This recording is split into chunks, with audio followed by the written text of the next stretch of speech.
11th schedule గురించి చూద్దాం. 11th schedule మనకి పంచాయతీరాజ్ సంస్థల గురించి తెలుపుతుంది. మరి పంచాయతీరాజ్ సంస్థలు రాష్ట్ర జాబితాలో ఉంటాయి.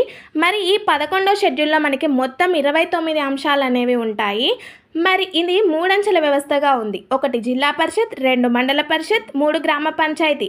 జిల్లాలో జిల్లా పరిషత్, మండలంలో మండల పరిషత్, గ్రామంలో గ్రామ పంచాయతీ. 1993 73వ రాజ్యాంగ సవరణ ద్వారా 11వ షెడ్యూల్ని మనకి రాజ్యాంగంలో చేర్చడం జరిగింది. దీని అమలు మాత్రం ఏప్రిల్ 24, 1993 నుండి ఈ 11వ షెడ్యూల్ అనేది అమల్లోకి రావడం జరిగింది. నెక్స్ట్ 12వ షెడ్యూల్. 12వ షెడ్యూల్ పట్టణ సంస్థల గురించి తెలుపుతుంది. 1993 74వ రాజ్యాంగ సవరణ ద్వారా 12వ షెడ్యూల్ని చేర్చారు. ఈ 12వ షెడ్యూల్లో 18 అంశాలు కలవు. ఈ పట్టణ సంస్థలు మనకి రాష్ట్ర జాబితాలో ఉంటాయి. ఇది మన 11 అండ్ 12 షెడ్యూళ్ళ గురించి. పూర్తి షెడ్యూల్స్ గురించి ఈరోజు మనం ఈ వీడియోలో తెలుసుకున్నాం కదా. ఇప్పుడు నేను ఈ షెడ్యూల్స్ అన్నింటినీ గుర్తుపెట్టుకోవడానికి ఒక చిన్న కోడ్ అనేది చెప్తాను. దాని ద్వారా మీరు ఈజీగా గుర్తుపెట్టుకోవచ్చు. నేను అడిగిన 2 క్వశ్చన్స్ గుర్తున్నాయి కదా. భారత రాజ్యాంగంలో రాజ్యాంగం అని ఏ షెడ్యూల్ని పిలుస్తారు?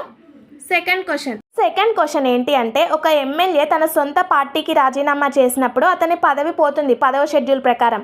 అలాగే ఒక స్పీకర్ లేదా డిప్యూటీ స్పీకర్ తన పదవికి న్యాయం చేయడం కోసము ఆ పార్టీకి రాజీనామా చేస్తే ఆ స్పీకర్ మీద అనర్హత పడుతుందా పడదా? అతని స్పీకర్ పదవి ఉంటుందా పోతుందా?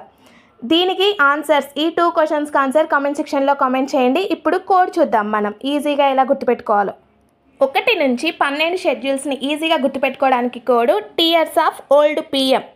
గుర్తుపెట్టుకోండి, టీయర్స్ ఆఫ్ ఓల్డ్ పిఎం అని గుర్తుపెట్టుకుంటే మనకి 1 నుంచి 12 షెడ్యూల్స్ ఈజీగా గుర్తుకుంటాయి, ఖచ్చితంగా గుర్తుకుంటాయి.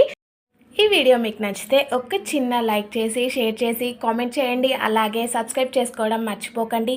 నేను అడిగిన 2 క్వశ్చన్కి కామెంట్ సెక్షన్లో కామెంట్ చేయండి. Thank you for watching this video. Bye.